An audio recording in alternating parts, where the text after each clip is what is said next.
Hello friends, जय हिंद। आज हम लोग आने वाले रीट एग्ज़ाम के लिए सीडीपी के 100+ क्वेश्चन इस वीडियो में कंप्लीट करेंगे, जो रीट लेवल 1 और लेवल 2 दोनों के लिए बेहद ही महत्वपूर्ण है। और अगर आपको वीडियो अच्छा लगे तो चैनल को सब्सक्राइब करें, वीडियो को लाइक करें, कमेंट करें। तो चलिए देखते हैं। यहाँ पे पहला प्रश्न दिया गया है, ग्रीक या फिर यूनानी भाषा के शब्द साइकिक अर्थ क्या होता है? तो साइकिक अर्थ होता है आत्मा। क्या होता है? साइकिक अर्थ क्या होता है? आत्मा होता है। अब जैसे कि बात किया जाए, जो पूर्ण रूप से जो शब्द होता है साइकोलॉजी, तो साइकोलॉजी का डिवाइडेशन किसने किया था? गैरिट ने किया था। किसने किया था? गैरिट ने किया था। गैरिट ने ही बताया था कि साइकी शब्द का अर्थ क्या होता है? आत्मा होता है। और उसमें जो लोगस शब्द जुड़ा होता है, लोगस, इसका तात्पर्य क्या होता है? अध्ययन करना होता है। अध्ययन करना होता है, अध्ययन करना होता है। तो इस प्रकार जो हमारा साइकोलॉजी शब्द हो जाता है, तो इसका तात्पर्य निकलता है गैरेट के अनुसार आत्मा का अध्ययन करना। क्या होता है? आत्मा का अध्ययन करना। उसके बाद देखते हैं हम लोग नेक्स्ट क्वेश्चन। अब यहाँ पे दूसरा क्वेश्चन जैसे कि दिया गया है, मनोविज्ञान किसका अध्ययन है? तो इसका आंसर हो जाएगा मनोविज्ञान जो है वो प्रेजेंट टाइम में व्यवहार का अध्ययन है। किसका अध्ययन है? व्यवहार का अध्ययन है।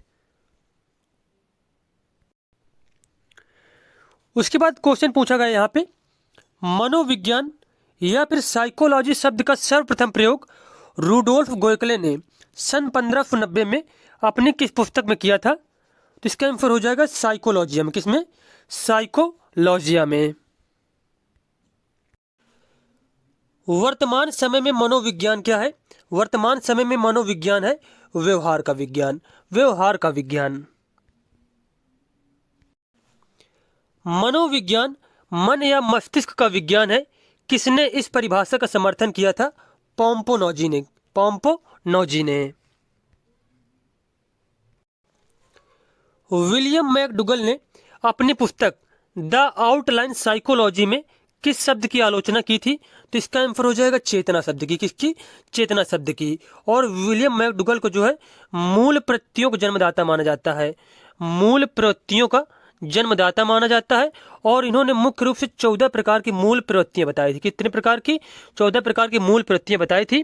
उसके बाद अगर क्वेश्चन यह पूछ लिया जाए कि द आउटलाइन साइकोलॉजी पुस्तक किसके द्वारा लिखी गई है, तो इसका आंसर हो जाएगा विलियम मैकडुगल के द्वारा। किसके द्वारा?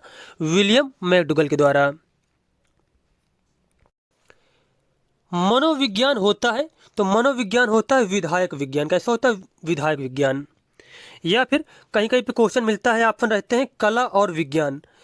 मनोविज्ञान क्या है? कला भी है और उसके साथ साथ में विज्ञान भी है। तो कला और विज्ञान है या फिर विधायक विज्ञान है। मनोविज्ञान व्यवहार का धनात्मक या फिर सकारात्मक विज्ञान है।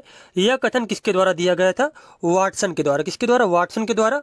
और वाटसन को व्यवहारवाद का जनक कहा जाता है। व्यवहारवाद का जनक किसको कहते हैं? जेबी वाटसन को कहा जाता है। 20वीं सदी का चमकता सितारा किस मनोवैज्ञानिक को कहा जाता है? जेबी वाटसन को। जेबी वाटसन को। अभी देखो, हमने आपको बताया था कि व्यवहारवाद का जनक किसको कहते हैं? जेबी वाटसन को कहते हैं।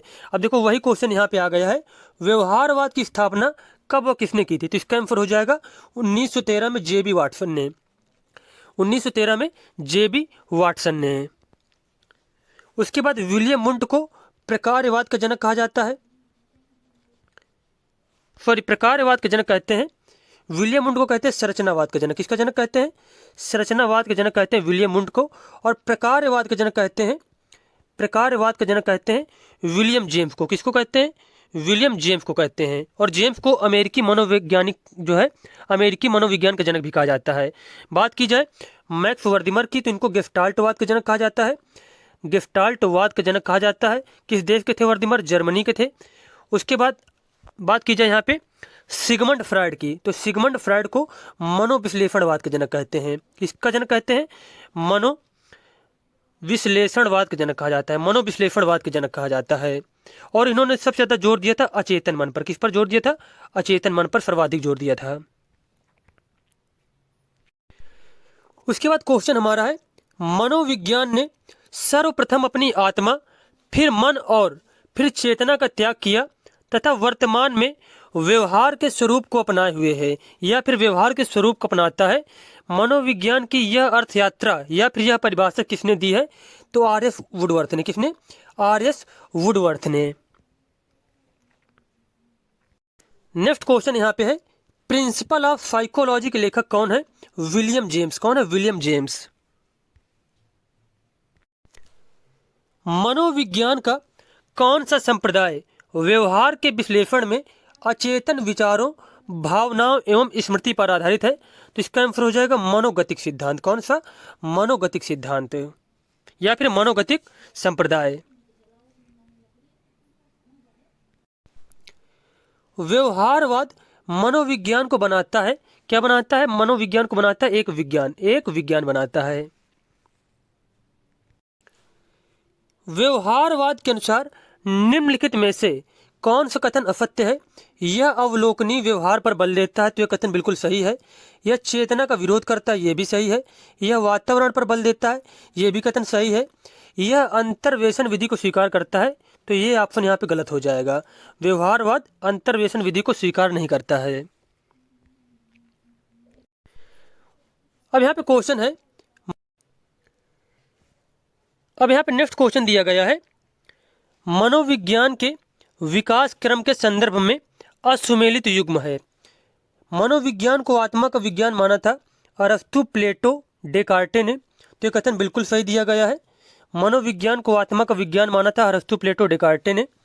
मनोविज्ञान को मन का विज्ञान माना जॉन लॉक, पोम्पोलॉजी और चैडविक ने, तो ये ऑप्शन यहाँ पे गलत हो जाएगा।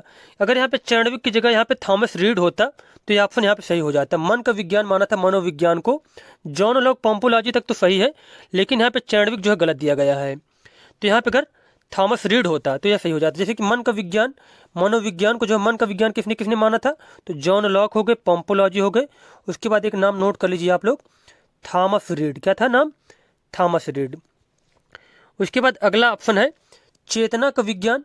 मनोविज्ञान को चेतना का विज्ञान माना था विलियम मुंट, विलियम जेम्स और टिचनर ने, बिल्कुल सही कथन दिया गया है।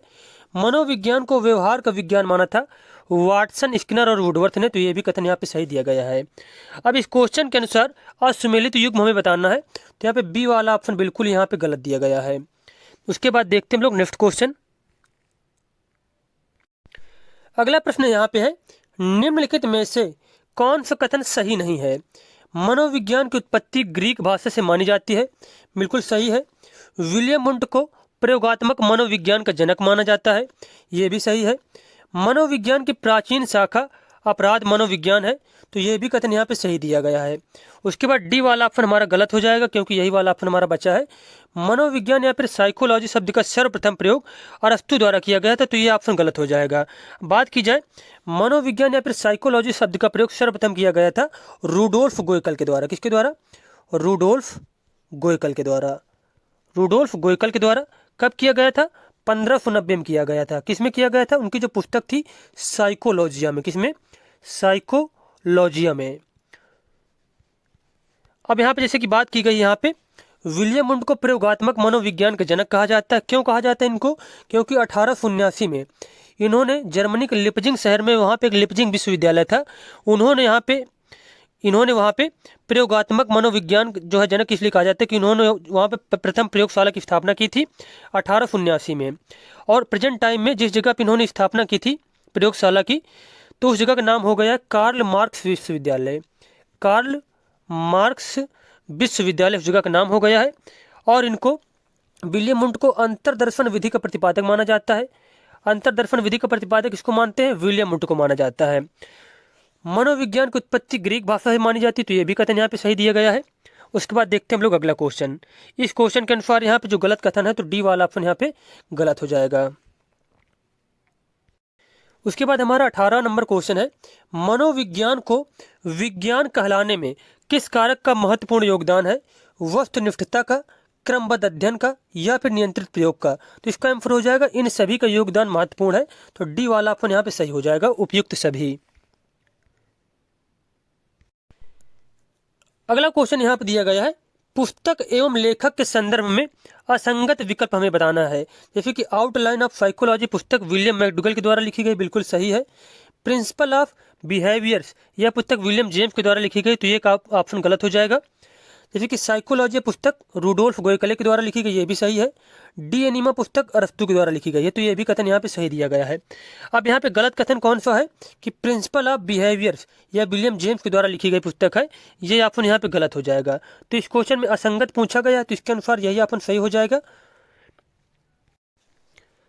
अब जैसे कि यहाँ पे बात की जाए, जो प्रिंसिपल ऑफ बिहेवियर्स पुस्तक है यह किसके द्वारा लिखी गई है, तो यह लिखी गई है स्किनर के द्वारा। किसके द्वारा?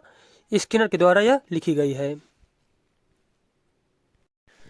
अगला प्रश्न यहाँ पे दिया गया है, मनोविज्ञान का वह क्षेत्र जिसमें व्यक्ति की समस्याओं के कारणों का पता लगाया जाता है, वह कौन सा क्षेत्र है या फिर वह कौन सा मनोविज्ञान है, तो इस क्वेश्चन का आंसर हो जाएगा निदानात्मक मनोविज्ञान।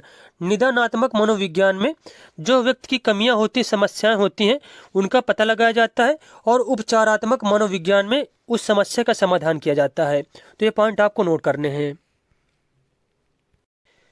अब यहाँ पे नेक्स्ट क्वेश्चन हमारा है, निम्नलिखित में से कौन सा कथन सत्य नहीं है? विकासात्मक मनोविज्ञान में बालक के गर्भाधान से लेकर किशोरावस्था तक होने वाले वृद्धि व विकास का क्रमबद्ध अध्ययन किया जाता है। बाल विकास का सर्वप्रथम अध्ययन जॉन लॉक व हॉब्स द्वारा किया गया।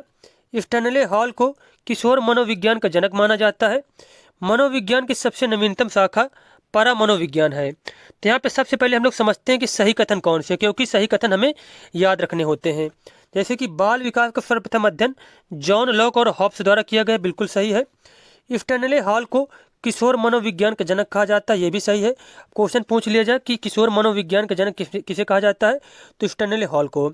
और स्टैनले हॉल ने किशोरावस्था के बारे में एक कथन दिया था कि किशोरावस्था जो है संघर्ष, तनाव, तूफान और विरोध की अवस्था है। और स्टैनले हॉल जो है किस देश के मनोवैज्ञानिक थे? अमेरिका के थे। उसके बाद बात की जाए कि मनोविज्ञान की सबसे नवीनतम शाखा कौन सी है? परा मनोविज्ञान। तो ये पॉइंट सारे आपको याद रखने हैं। अब यहाँ पे क्वेश्चन पूछा गया कौन सा कथन सत्य नहीं है, तो यहाँ पे ए वाला ऑप्शन यहाँ पे गलत दिया गया है, तो इसके अनुसार यही ऑप्शन सही हो जाएगा, क्योंकि यहाँ पे निगेटिव पूछा गया है।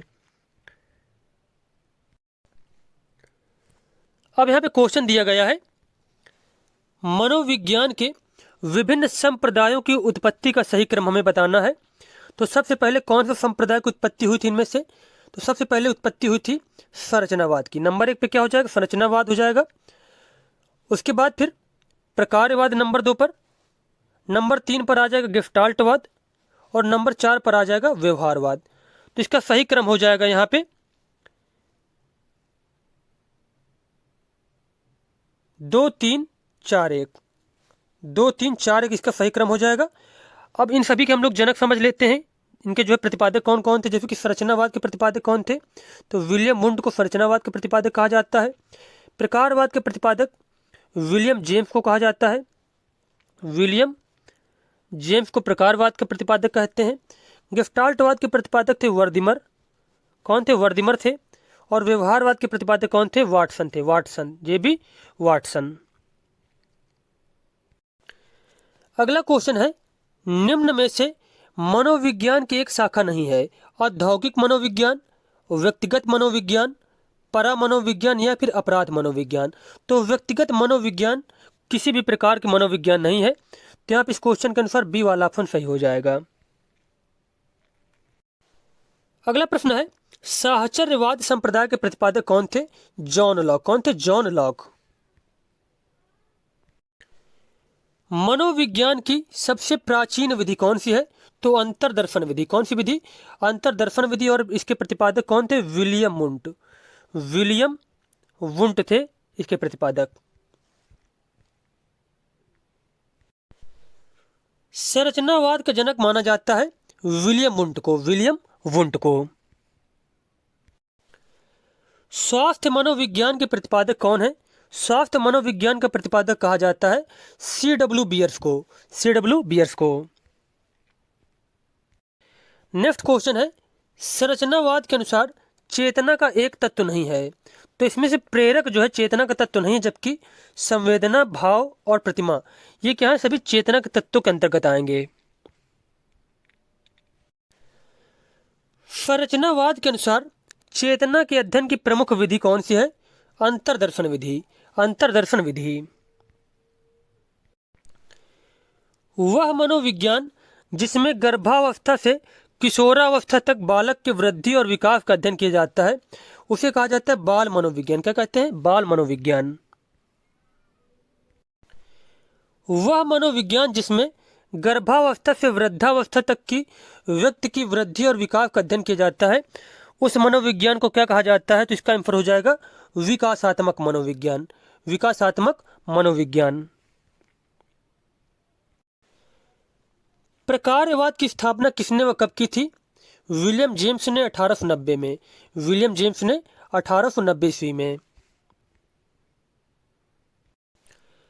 विकासात्मक मनोविज्ञान के जनक माने जाते हैं जीन पियाजे। जीन पियाजे।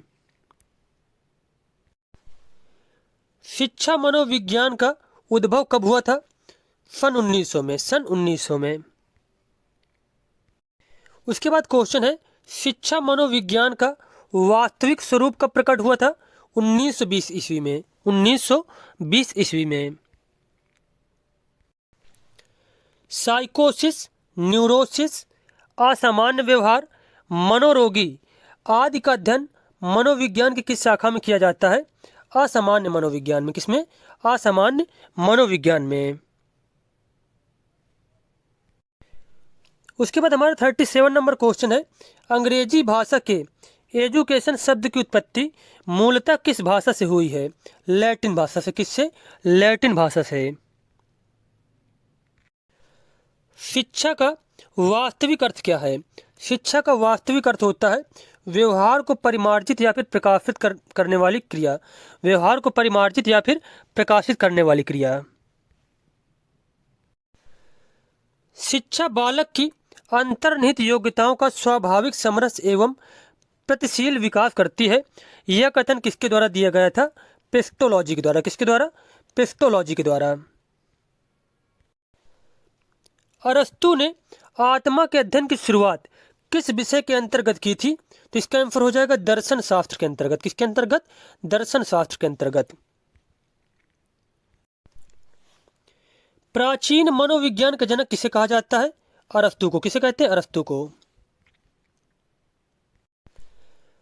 शिक्षा शब्द की उत्पत्ति संस्कृत की शिक्ष धातु से हुई है, जिसका अर्थ होता है, जिसका अर्थ क्या होता है? सीखना। क्या होता है? सीखना। कॉलसेनिक के अनुसार मनोविज्ञान का वास्तविक जनक कौन है? तो इसका आंसर हो जाएगा प्लेटो। कौन है? प्लेटो। शिक्षा बालक में पूर्व निहित पूर्णता की अभिव्यक्ति करती है। यह परिभाषा दी गई थी स्वामी विवेकानंद के द्वारा। स्वामी विवेकानंद के द्वारा। शिक्षा मनोविज्ञान का केंद्र बिंदु होता है बालक होता है। कौन होता है? बालक। विश्व की पहली मनोवैज्ञानिक प्रयोगशाला कहाँ खोली गई थी? 1879 ईस्वी में जर्मनी में लिपजिंग शहर में। उसके बाद अगर क्वेश्चन पूछ लिया जाए किसके द्वारा खोली गई थी, तो विलियम वुंट के द्वारा। किसके द्वारा? विलियम वुंट के द्वारा। विलियम वुंट के द्वारा। नेक्स्ट क्वेश्चन है, निम्न में से संरचनावादी नहीं है? टिचनर, विलियम वुंट, जेम्स सल्ली और जेबी वाटसन। तो जेबी वाटसन जो यहाँ पे व्यवहारवादी हैं, जबकि टिचनर, विलियम वुंट और जेम्स सल्ली ये तीनों ही संरचनावादी हैं। एमाइल या फिर एमिल पुस्तक के लेखक कौन है? रूसो। कौन है? रूसो। प्रयोगात्मक मनोविज्ञान के जनक कौन है? प्रयोगात्मक मनोविज्ञान के जनक माने जाते हैं विलियम वुंट। कौन? William Wundt. विलियम मैकडुगल के अनुसार मनोविज्ञान क्या है? विलियम मैकडुगल के अनुसार मनोविज्ञान जो है आचरण एवं व्यवहार का यथार्थ विज्ञान है। आचरण एवं व्यवहार का यथार्थ विज्ञान है। क्वेश्चन दिया गया है, किसने कहा था कि मनोविज्ञान शिक्षा का आधारभूत विज्ञान है? यह कथन दिया गया था B.F. स्किनर के द्वारा। किसके द्वारा? B.F. स्किनर के द्वारा। और इन्होंने कौन सिद्धांत दिया था? क्रिया प्रसूत अनुबंधन का सिद्धांत। क्रिया प्रसूत अनुबंधन का सिद्धांत दिया था। ये आपको याद रखना है। भारतीय मनोवैज्ञानिक एसोसिएशन की स्थापना कब हुई थी? वर्ष 1924 में। 1924 में। भारत में अनुपयुक्त या फिर प्रयोगात्मक मनोविज्ञान का विकास कब किया गया था? तो इसका आंसर हो जाएगा 1938 में professor N N Sengupta के द्वारा, एन एन सेन गुप्ता के द्वारा। जर्मन भाषा के शब्द गेस्टाल्ट का अर्थ क्या है? तो गेस्टाल्ट का अर्थ होता है समग्र या फिर संपूर्ण। क्या होता है? समग्र या फिर संपूर्ण। तो यहाँ पर जो ऑप्शन दिया गया पहला वाला पूर्णाकार, तो गेस्टाल्ट शब्द का अर्थ क्या हो जाएगा? पूर्णाकार। और बात की जाए ये जो गेस्टाल्ट शब्द है तो ये जर्मन भाषा का शब्द है, जर्मन भाषा का शब्द है। और गेस्टाल्टवाद के जनक किसे कहा जाता है? गेस्टाल्टवाद के जनक कहा जाता है वर्दीमर को। किसको कहते हैं? वर्दीमर कहते हैं। और इसके समर्थक कौन कौन थे? कोहलर, कोहलर, कोफ्का, कोफ्का और Kurt Lewin. Kohler, Koffka, Kurt Lewin, ये जो थे तो ये सभी लोग गेस्टाल्टवाद के समर्थक थे। Psychology in A third country the Indian experience के लेखक कौन है? तो दुर्गा सिन्हा, दुर्गा सिन्हा। कलकत्ता विश्वविद्यालय में मनोविज्ञान का प्रथम स्वतंत्र विभाग कब खोला गया था? वर्ष 1916 में, 1916 में। अब यहाँ पे हमारा क्वेश्चन दिया गया है, इसमें से हमें मनोविज्ञान के स्कूल दिए गए हैं और दूसरे कॉलम में मनोवैज्ञानिकों के नाम दिए गए हैं। अब यहाँ पे हमें इनको सुमेलित करना है। जैसे कि मनोविश्लेषणवाद के जो है समर्थक कौन थे? तो इसका आंसर हो जाएगा, इनके प्रतिपादक थे सिगमंड फ्रॉइड। जैसे कि व्यवहारवाद के मुख्य रूप से जनक माने जाते हैं जे.बी. वाटसन। कौन माने जाते हैं? जे.बी. वाटसन माने जाते हैं। अब यहाँ पे वाटसन नहीं दिए गए हैं, व्यवहारवाद के समर्थक के रूप में हो जाएंगे यहाँ पर C.L. हल। उसके बाद गेस्टाल्टवाद के जो है संपादक थे मैक्स वर्दीमर। और निर्मितवाद के जो है संस्थापक कौन थे? लेव वाइगोत्स्की। कौन थे? लेव वाइगोत्स्की। तो यहाँ पे इस क्वेश्चन के अनुसार यहाँ पे हमारा सी वाला ऑप्शन सही हो जाएगा। पहले का सी, दूसरे का तीसरे का डी और चौथे का बी। तो यहाँ पे सी वाला विकल्प हमारा बिल्कुल ही सही हो जाएगा। अब देखो फिर से वही क्वेश्चन दिया गया है उसी प्रकार का, हमें यहाँ पे सूची फर्स्ट को सूची सेकंड से मैच करना है। तो जैसे कि वाटसन व्यवहारवाद सही दिया गया है, चौथा ऑप्शन तो बिल्कुल सही दिया गया है। जैसे कि कोफ्का जो हो जाएंगे गेस्टाल्टवाद के समर्थक थे। उसके बाद टिचनर जो थे संरचनावाद के समर्थक थे और जॉन डेवी जो है प्रकारवाद के। तो इस क्वेश्चन के अनुसार हमारा 58 के यहाँ पे डी वाला आंसर सही हो जाएगा। पहले का हमारा सी हो जाएगा, फिर उसके बाद दूसरे का बी है सही है, तीसरे का ए हो जाएगा और चौथे का डी हो जाएगा। तो यहाँ पे हमारा डी वाला ऑप्शन बिल्कुल ही सही हो जाएगा। जैसे कि प्रकारवाद के समर्थक जॉन डेवी तो थे, लेकिन प्रकारवाद के मुख्य रूप से जनक जो माने जाते हैं वो माने जाते हैं विलियम जेम्स। कौन माने जाते हैं? विलियम जेम्स मुख्य रूप से इसके जनक माने जाते हैं।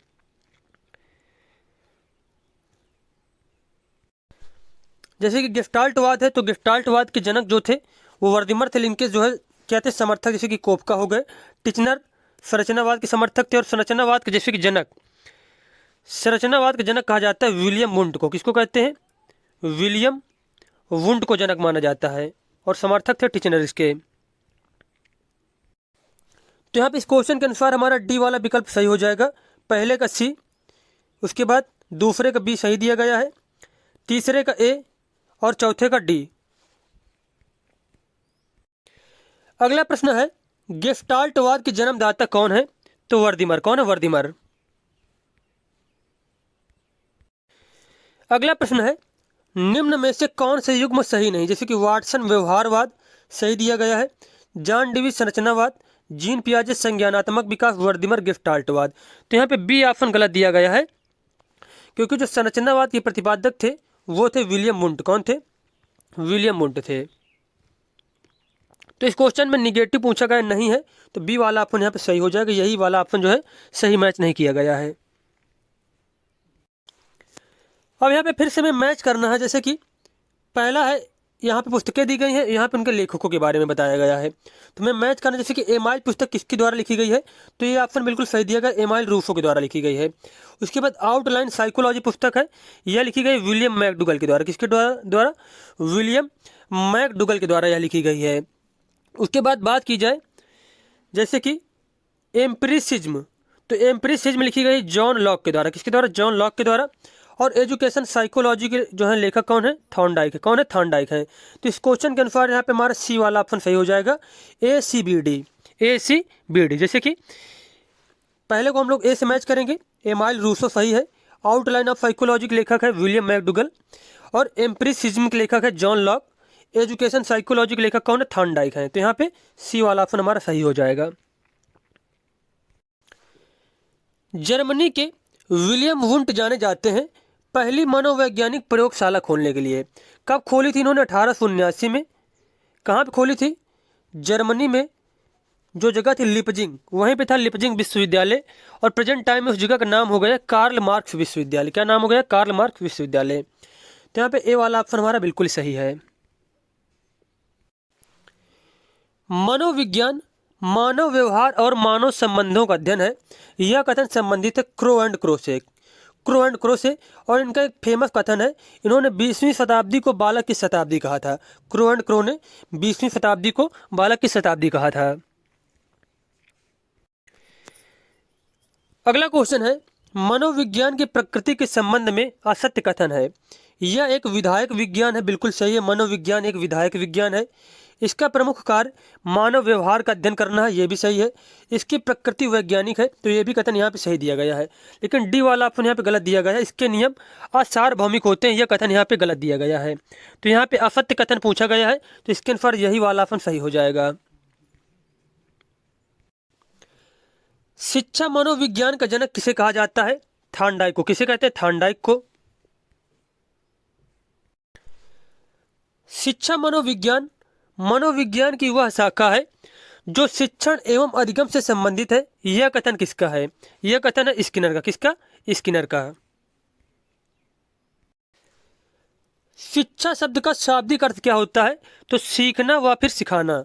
और शिक्षा जो शब्द है यह संस्कृत भाषा के शिच धातु से बना है। किससे बना है? शिच धातु से मिलकर बना है। शिच धातु से बना है, जिसका तात्पर्य होता है सीखना व सिखाना। अब यहाँ पे क्वेश्चन दिया गया है, शिक्षा मनोविज्ञान है। शिक्षा मनोविज्ञान है, अनुप्रयुक्त विज्ञान। क्या है? अनुप्रयुक्त विज्ञान है। मुझे एक बालक दो, मैं उसे जैसा आप चाहें वैसा बना सकता हूं। यह कथन किसने दिया है? यह कथन दिया गया था वाटसन के द्वारा। वाटसन ने कहा था तुम मुझे एक बालक दे दो, मैं उसे चोर वकील डॉक्टर जो तुम कहोगे मैं उसे वही बना दूंगा। मनोविज्ञान का शिक्षा के क्षेत्र में योगदान है। शिक्षक बालकों से निकट का संबंध स्थापित करने का प्रयास करता है। बिल्कुल सही दिया गया है। अब शिक्षा बाल केंद्रित हो गई, ये भी कथन सत्य है। शिक्षकों को छात्रों की आवश्यकता का ज्ञान हो सकता है, ये भी कथन यहाँ पे सही दिया गया है। तो मनोविज्ञान के बारे में यहाँ पे तीनों ही कथन सही दिए गए हैं। तो इसके अनुसार यहाँ पे आंसर हो जाएगा डी नंबर, उपयुक्त सभी। नेक्स्ट क्वेश्चन यहाँ पे है, शिक्षा मनोविज्ञान की प्रकृति वैज्ञानिक है क्योंकि यह केवल विज्ञान का अध्ययन करता है। शिक्षा मनोविज्ञान में केवल सूचनाओं के आधार पर सिद्धांतों का निर्माण किया जाता है। शैक्षिक वातावरण में अधिगमकर्ता के व्यवहार का वैज्ञानिक विधियों के माध्यम से अध्ययन किया जाता है, या फिर इसमें केवल विद्यार्थियों के व्यवहार का अध्ययन किया जाता है। तो यहाँ पर इस क्वेश्चन का सही आंसर हो जाएगा, ये जो शिक्षा मनोविज्ञान की प्रकृति वैज्ञानिक इसलिए है, यह शैक्षिक वातावरण में अधिगमकर्ता के व्यवहार का वैज्ञानिक विधियों के माध्यम से इसमें से अध्ययन किया जाता है। तो यहाँ पे सी वाला विकल्प हमारा सही हो जाएगा। अगला प्रश्न है, एक अध्यापक के लिए शिक्षा मनोविज्ञान का शैक्षिक निहितार्थ क्या है? तो इसका आंसर हो जाएगा बालकों या फिर विद्यार्थियों को समझना। बालकों या फिर विद्यार्थियों को समझना। मनोविज्ञान व्यवहार का विज्ञान है और इसका घनिष्ठ संबंध शिक्षा से इसलिए है क्योंकि शिक्षा बालक के व्यवहार में परिवर्तन लाना चाहती है। व्यवहार में परिवर्तन लाना चाहती है। अगला प्रश्न है, एक शिक्षक के लिए शिक्षा मनोविज्ञान की उपादेयता क्या है? स्वयं के ज्ञान एवं तैयारी के बारे में जानकारी के लिए, बालकों की आवश्यकता की जानकारी के लिए, तो यहाँ पे दोनों ही कथन सही दिए गए हैं कि एक शिक्षक के लिए शिक्षा मनोविज्ञान की जो आवश्यकता इसलिए है कि वो स्वयं के ज्ञान एवं तैयारी के बारे में जानकारी प्राप्त करे और बालकों की आवश्यकता की जानकारी भी प्राप्त करे। तो यहाँ पे सी वाला ऑप्शन सही हो जाएगा। आ तथा बा यहाँ पे दोनों ही सही दिए गए हैं। प्रथम शैक्षिक मनोवैज्ञानिक है, प्रथम शैक्षिक मनोवैज्ञानिक माने जाते थॉर्नडाइक। कौन माने जाते? थॉर्नडाइक। शिक्षा मनोविज्ञान का संबंध किससे है? शिक्षक से, शिक्षण से, कक्षा कक्ष वातावरण से या फिर विद्यार्थी से? तो शिक्षा मनोविज्ञान का संबंध इन सभी से होगा। शिक्षक से भी होगा, शिक्षण से भी होगा, कक्षा कक्ष के वातावरण से भी होगा और विद्यार्थी से भी होगा। तो इसके अनुसार यहाँ पे डी वाला विकल्प सही हो जाएगा। ए बी सी डी यहाँ पे चारों विकल्प सही दिए गए हैं। मनोविज्ञान ने शिक्षा को बना दिया है, मनोविज्ञान ने शिक्षा को बना दिया है बाल केंद्रित। क्या बना दिया है? बाल केंद्रित। अगला क्वेश्चन है, निम्नलिखित में से कौन सा रायबर्न के अनुसार शिक्षा के 3 संबंधों में सम्मिलित नहीं है? तो इसका आंसर हो जाएगा शिक्षक और विषय में संबंध। यह सम्मिलित नहीं है, जबकि बच्चे और शिक्षक में संबंध, बच्चे और समाज में संबंध, विषय और बच्चे में संबंध, ये तीनों ही चीजें सम्मिलित है रायबर्न के अनुसार। शिक्षा मनोविज्ञान शिक्षक को मदद करता है, शिक्षा मनोविज्ञान शिक्षक को मदद करता है बाल विकास का ज्ञान प्राप्त करने में, ये भी सही है। बाल स्वभाव तथा व्यवहार जानने में, ये भी सही है। बच्चों के चरित्र निर्माण में, ये भी सही है। तो यहाँ पे डी वाला ऑप्शन सही हो जाएगा कि शिक्षा मनोविज्ञान इन सभी चीज़ों में शिक्षक की मदद करता है। तो इसके अनुसार यहाँ पे उपयुक्त सभी आंसर सही हो जाएगा। अगला क्वेश्चन है, निम्नलिखित में से कौन सा शिक्षा मनोविज्ञान के अध्ययन की वस्तुनिष्ठ विधि नहीं है? प्रयोगात्मक विधि, उपचारात्मक विधि, आत्मनिरीक्षण विधि और निरीक्षण विधि। तो यहाँ पे आत्मनिरीक्षण विधि जो है वस्तुनिष्ठ विधि नहीं है। तो यहाँ पे सी वाला आंसर सही हो जाएगा। अगला क्वेश्चन यहाँ पे है, मनोविज्ञान के किस संप्रदाय ने तथ्यात्मक एवं वस्तुनिष्ठ विधियों के अध्ययन के उपयोग पर बल दिया था? तो इसका आंसर हो जाएगा व्यवहारवाद ने। किसने? व्यवहारवाद ने।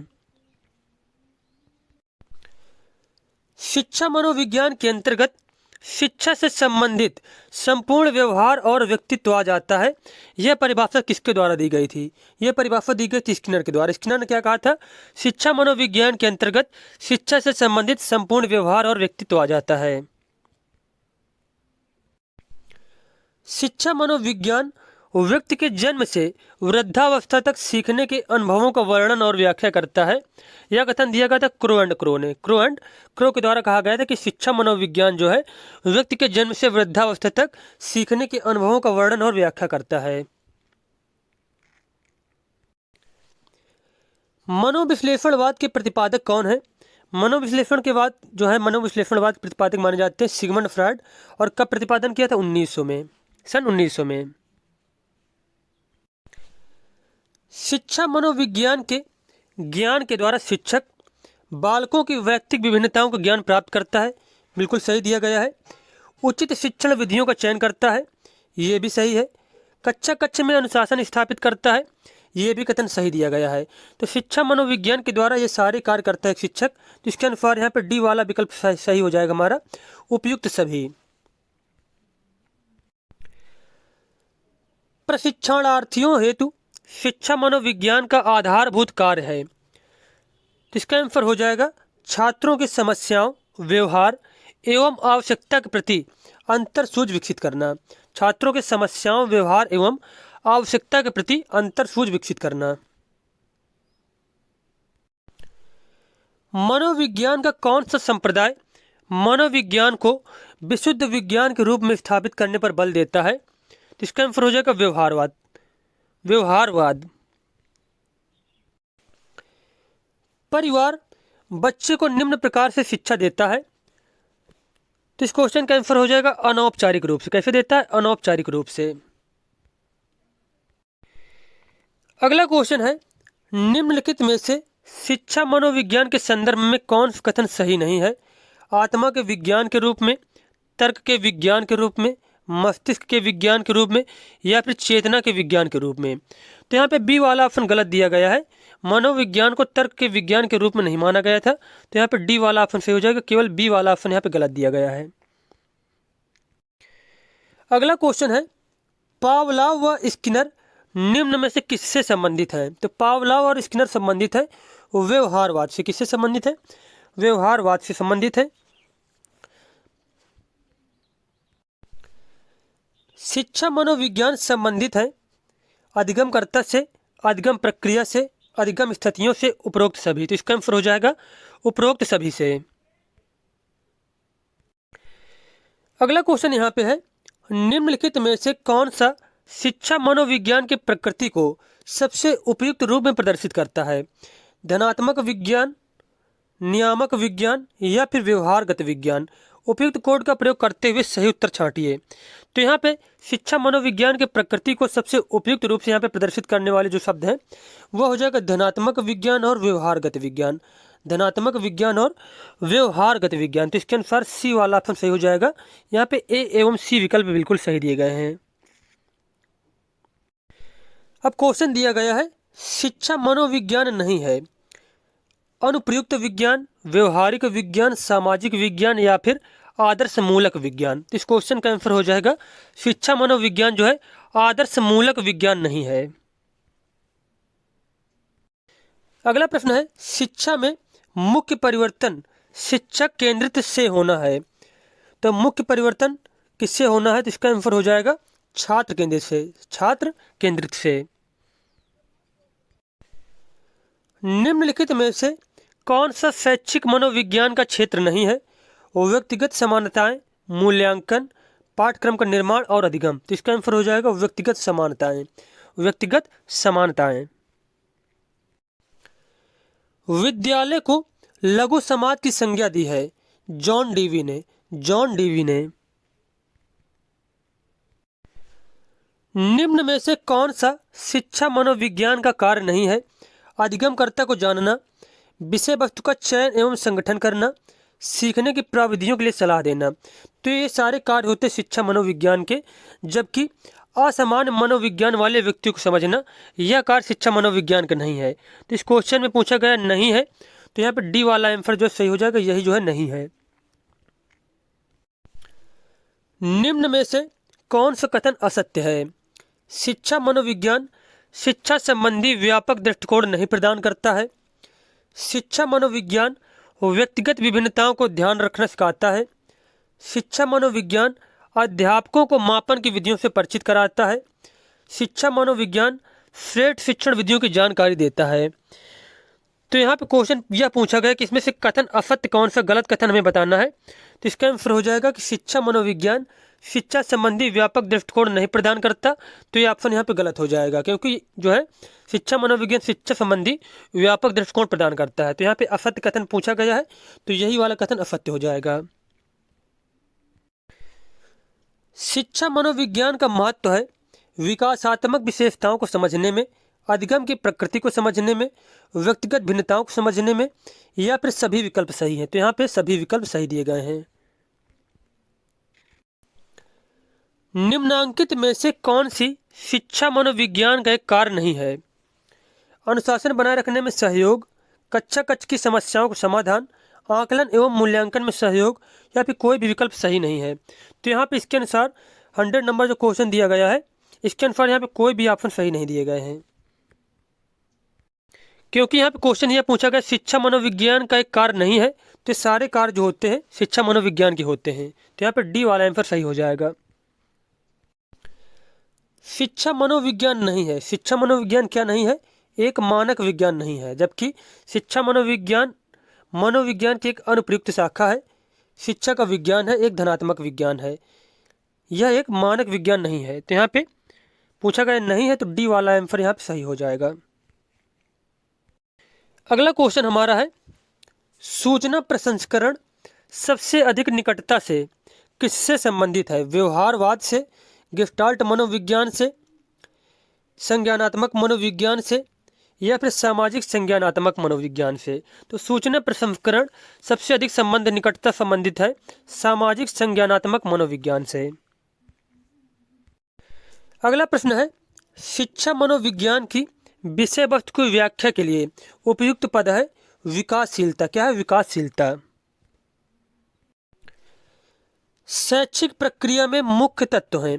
शैक्षिक प्रक्रिया में मुख्य तत्व हैं अधिगमकर्ता, शिक्षक, अधिगम अनुभव, अधिगम प्रक्रिया और अधिगम परिस्थितियां। तो यहाँ पे डी वाला आंसर हमारा सही हो जाएगा।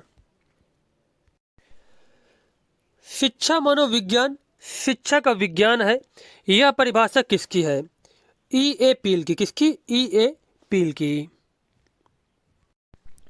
नेक्स्ट क्वेश्चन है, निम्न में से शिक्षा मनोविज्ञान से संबंधित सत्य कथन है।